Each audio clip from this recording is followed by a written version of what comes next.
besties. First book update of the day. I have The Teacher, and I accidentally already got 60% into it before I did a real update. And let me tell you, it's insane and it's pretty wild, and I don't know if I'd recommend this one. I think this is the darkest. Definitely look up trigger warnings. I think this is the darkest Freida McFadden book I've read. I think this is book 6 or 7 that I've read by her, but I'm just astonished at what's going on. And it's like one of those things that's like something bad is happening and you just can't look away. That's this book. Like, I just can't stop reading it because of what's going on. And honestly, I would go in blind. If you are going to read it, check triggers and go in blind. I tried reading the back of this book, like, when I got 10% in, because I was still like, I don't understand what this book is about. Reading the back still didn't do it for me. I still didn't know. So, if you could take anything that I say, is check your trigger warnings, go into it blind. Book update, I don't know if I'm enjoying it. I think it's one of those things where, like, I'm just reading and hoping, and I'm at the point now where I'm reading and I just want to know what is going to happen and what is happening. So there's my little update. I will probably finish this today and then get back to you guys with the next poll from my TBR jar.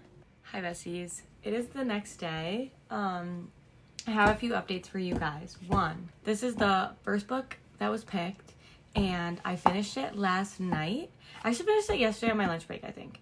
But yeah, I didn't want to do an update right away because I didn't really know what I was thinking for a rating, but I think I'm gonna settle on a 3.5 star. It probably would have been a 4 star if the content wasn't so disturbing personally, which I know, check trigger warnings. I don't know if I said that already, but make sure you check trigger warnings before you go into this book. I didn't read the description before going into this book, but to give you like a little description if you wanted, if not, skip ahead a little bit. You have 2 main characters. They're both females. You have one character who is a teacher who's married to this man named Nate, and she is grumpy. She's like the grumpy math teacher. And then you have her husband, who is like the most loved teacher in the school. He is the English teacher. And then you have your second main character, who is the student. Her name is Addie, and she has some sour history with the school. She actually got a teacher fired in the previous year. So that's all I'm really going to give you, but if that intrigues you by any means, pick this book up. I would recommend it. Honestly, I think yesterday or in my Goodreads review, I said I don't think I would recommend it, but I think looking back, I would recommend it if you're looking for a dark, disturbing thriller, because it was definitely thrilling.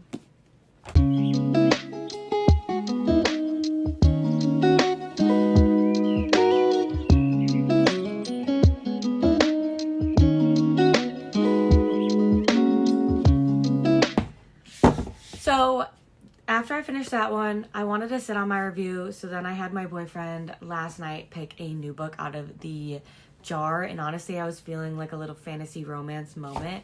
So he did pick Sweet Nightmare, which you guys did see.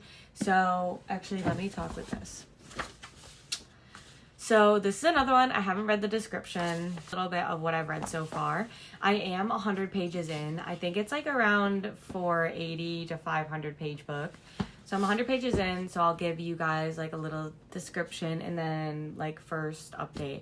So what I've gotten so far is you have your main character, and I think it's only one character. Her name's Clementine. You follow her. She is a student at Calder Academy, I think it's called, and they are on this secluded island that her mom is the principal or like the runner of, and essentially it's an island in a school where all of the trouble magical kids go. They go, all of their powers are suppressed, so she doesn't have any powers, and you're kind of following that story so far of like how she hates being there, she wants to get off the island, and then there's this boy that she has a history with because it's a fantasy romance. They used to be best friends for 7 years, Now they haven't spoken in 3 years, so you start getting that storyline as well. I'm only 100 pages in, so that's all I've really gathered so far. First initial thoughts, I really am enjoying it. I'm excited to see where the story's going to go. There's been a lot of action so far, and the romance is giving, so I'm excited to see where that goes and how it is portrayed in this one. I have read the Crave series by her, and I think it started off really strong. The Crave series, I think, started off really strong, and then it died out at the end. So I am hesitant, but I know this is only a trilogy, which makes me excited. So hopefully I like it. I've not heard good things about this book, but obviously everything I'm taking with a grain of salt because I've really enjoyed it so far. So I'm excited to keep diving in. Hi besties, I wanted to do a little update on Sweet Nightmare. Less than 100 pages left. I plan on finishing it today, which I'm super excited about, and I have to say I'm still loving this book. If you are a fan of Crave, like, okay, I have a scared opinion of Crave. I finished the entire series, and I think the first 3 books were very solid. I think the last 3 books were dragged out. I know one of the last books is like about something that happens in like book 1, like the end of book 1 into book 2, like the gap between the 2 books. It was fine. Like, I really thought it was boring, and it should have came like in between them and not as a separate book. But this isn't about Crave. I'm going on a tangent. This book, Sweet Nightmare by Tracy Wolff, the same author as Crave. If you liked Crave though, like the first book, you'll really like this book in my opinion. It's definitely more, I don't want to say horror because it's not horror, but it has very much horror elements. There's a lot of monsters and powers. There's a Cat 5 hurricane coming, like so much going on in the story, and there's so many thrilling aspects to it. I just am really enjoying it, like genuinely just chilling, enjoying the book, pure entertainment. I finished Sweet Nightmare, and I'm going to rate it 4 stars. This one thoroughly surprised and shocked me. I don't know if I've mentioned this, but my bestie read this, and we have very similar tastes when it comes to a lot of books, and she DNF'd this one. So I went in hesitant because of that, but I genuinely enjoyed this one. I think it's better than Crave. I think it has more potential than Crave did. I think the plot, so if you're going to read this book, just a heads up, the plot and the romance and the entire story is very chaotic. There's a lot going on, but I think that's why I enjoyed it, because it was one of those books I just shut my brain off. I read it and enjoyed the chaos. I enjoyed the story. I enjoyed the romance between the 2 characters. I enjoyed our main character. I also enjoyed the main male character. You don't get his point of view until like the last chapter in Tracy Wolff fashion, but I will say like his story and like his background and his past and the mystery behind it all and everything that does get cleared up in this book, I really enjoyed. So I think this book is really unique. It's a YA fantasy romance, but I would recommend it. I really would. I knew I was going to finish my current read, this read today, and my boyfriend obviously is at work, so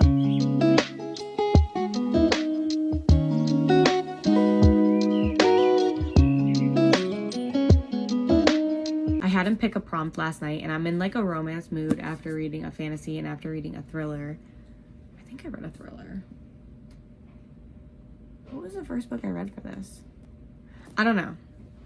I was in a romance mood, so I got Just for the Summer, which I'm super freaking excited about. This is probably one of the best ones he could have pulled from there. I did already start. I got like 50 pages in.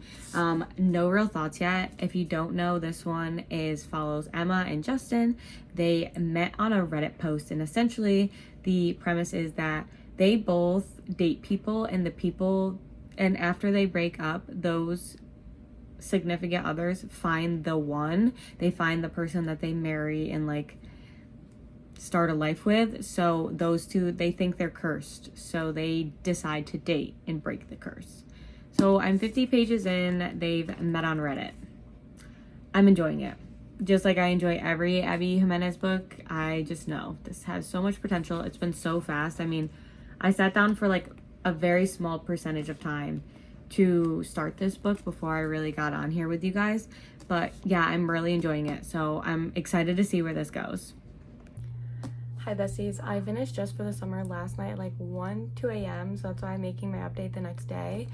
I absolutely love this. I'm rating it 5 stars. Emma and Justin were the perfect couple in my opinion. Justin is just like a golden retriever teddy bear. There's like a couple aspects of this book I really enjoyed. I'm not gonna spoil them for you, but just know the romance in this book is so malleable and like just so easy, like, and nothing felt forced, nothing felt like too much. In Abby Jimenez fashion, there is some mental health representation and some stuff going on. Definitely check triggers, don't take it lightly, because there is some very graphic triggers, I would say. But overall, I really like this one. I think this one might be my favorite out of the 3 of this series so far. I'm not sure if it's only going to be a 3-book series and she's moving on to like a new universe or whatever. The way she tied in these characters to like the other books and the other characters making cameos, I loved it. I would definitely read this after reading the first 2 in the series so you know and understand who these characters are and why they're important to the story. There was a big shoe that dropped in this story, but I really liked it. So that is going to wrap up this reading vlog. I read a total of 3 books, all picked from my TBR jar from my boyfriend. I'm actually super excited to dive into using this TBR jar because obviously it's working and it's getting me through my TBR, especially books that I've had for some time like this one. But just to give a little recap, we first read The Teacher. I rated this one I think 3 stars, 3.5 stars. Still looking back, still gonna rate it that. And then next I read Sweet Nightmare. I had the time of my life reading this book. I think I rated it 4 stars. Very good. I cannot wait for the second one to come out. I don't think it comes out till next year, which is really sad, but I was so happy. I'm so glad that I read this and I did not DNF or put it off or anything like that. Definitely go in with your own opinions on this one. And then lastly, Just for the Summer, I just reviewed, but yeah, I'm really happy with these 3 books. This was a really good reading vlog. I got some good reads done, and thank you guys so much for watching. I hope this gave you guys some motivation or some energy to make a TBR jar or to use a TBR jar because in my opinion, it was so much fun. I will be using it in the future, and maybe once a month I'll do a video of just pulling out of my TBR jar and reading books from it. That way we have some sort of variety going through. And yeah, like, share, and comment. If you read any of these books, comment your thoughts and what you thought of them. And if you agreed with me or disagreed or any of your thoughts, I would love to know.